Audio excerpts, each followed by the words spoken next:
शिक्षणाचे माहेरघर असलेले पुणे आता गुन्हेगारीचे माहेरघर झाले आहे की काय असा संतापजनक प्रश्न उपस्थित होतोय। मागच्या काही वर्षापासून पुण्यामध्ये रोजच थरकाप उडवून देणाऱ्या घटना घडत असून नागरिकांमध्ये भीतीचे वातावरण निर्माण होत आहे। अशातच शनिवारी कोथरूड भागात काळजाला हादरून टाकणारी घटना घडलीये। एका अल्पवयीन मुलीशी मैत्री असल्याच्या रागातून 10 जणांच्या टोळीने मिळून एका 23 वर्षाच्या तरुणाची निर्घृण हत्या केल्याची घटना पुण्यात घडलीये।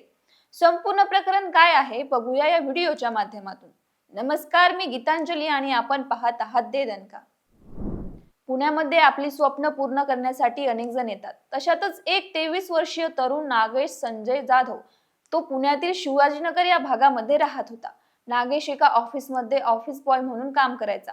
नागेशची आई घरकाम करून कुटुंब चालत होती। साधं सरळ आयुष्य ते जगत होते। नागेशचा एका अल्पवयीन मुलीसोबत मैत्रीचा संबंध झाले आणि कालांतराने त्या दोघांमध्ये प्रेम संबंध निर्माण झाले।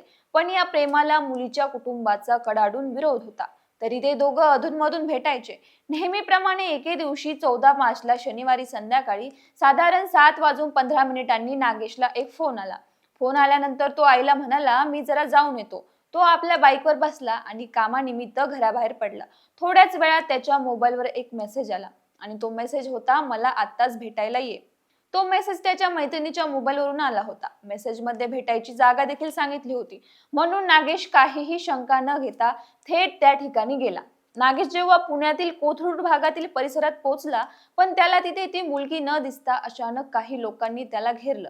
पण हे लोक दुसरे कोणी नसून त्याच मुलीचे कुटुंबीय आणि नातेवाईक होते। त्यामध्ये मुलीची आई, वडील, चुलते आणि इतर नातेवाईक याचा समावेश होता। काही क्षणांत सगळ्यांनी मिळून नागेशला मारायला सुरुवात केली। सर्वांनी नागेशला लाकडी दांडगे, लाथा आणि बुक्क्यांनी बेदम मारहाण केली। नागेश एकटा होता आणि समोर 10-12 लोक मारत होते। त्याच्यापासून नागेश स्वतःला वाचवायचा प्रयत्न करत होता, पण मार इतका भयानक होता की तो गंभीर जखमी झाला।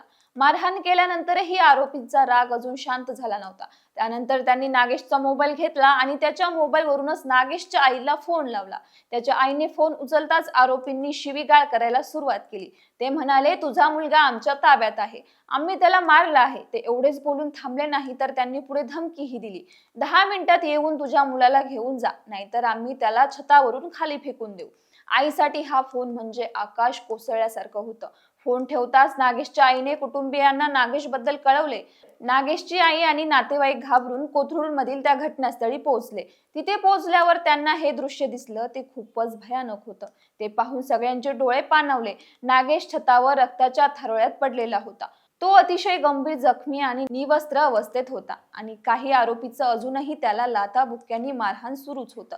नातेवाईकांनी कसे तरी नागेशला त्या लोकांच्या तावडीतून सोडवलं आणि तातडीने नागेशला रत्न हॉस्पिटलमध्ये आणलं। पण त्याची अवस्था गंभीर असल्यामुळे त्याला लगेचच ससून हॉस्पिटलमध्ये हलवण्यास सांगितले। त्यांच्यावर डॉक्टरांनी उपचार सुरू केले, पण दुर्दैवानं गंभीर जखमी असल्याने उपचारादरम्यान नागेशचा मृत्यू झाला। मृत्यूपूर्वी जेव्हा नागेशला उपचारादरम्यान हॉस्पिटलमध्ये नेत होते, तेव्हा त्याने आईला सांगितलं होतं की मला तिने फोन करून येथे बोलावलं आणि तिथे गेल्यावर तिच्या कुटुंबियांनी मला मारहाण केली। यानंतर नागेशच्या आईने कोथरूड पोलीस स्टेशनमध्ये तक्रार दाखल केली।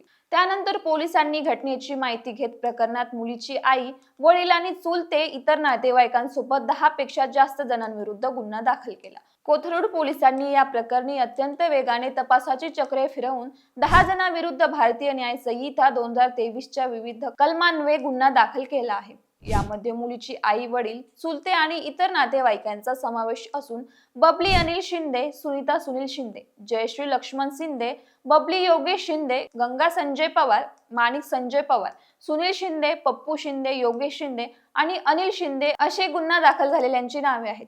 पोलिसांच्या प्राथमिक तपासात हे संगनमताने केलेले हत्याकांड असल्याचं समोर आलंय। सध्या पोलिसांनी आरोपींच्या अटकेसाठी विशेष पथके तैनात केली आहे आणि पुढील तपास सुरू आहे। फक्त 23 वर्षाचा नागेश स्वप्न घेऊन जगत होता, पण एका रात्रीत त्याचं आयुष्य संपलं। आता या प्रकरणात पोलिसांचा तपास सुरू आहे।